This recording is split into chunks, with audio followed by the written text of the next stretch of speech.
তারগুলোকে এভাবে ফেলে কেন আমরা রুম যাচ্ছি? তো শুভ সকাল বন্ধুরা, সবাই কেমন আছো? আশা করি অনেক ভালো আছো।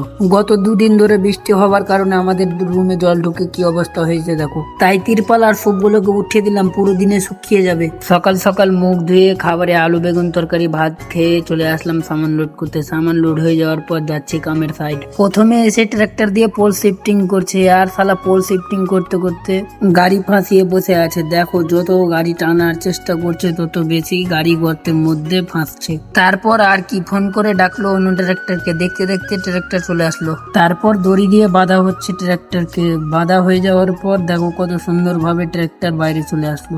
এত কাদার মধ্যে কিভাবে ট্রাক্টর 11 মিটার পোলকে টেনে নিয়ে যাচ্ছে দেখো। সাপোর্ট পোলের গাড্ডা করছে দেখো। খাড়ো হলে আমি পোলের উপরে চাপবো, তাই দড়ি নিয়ে বসে আছি।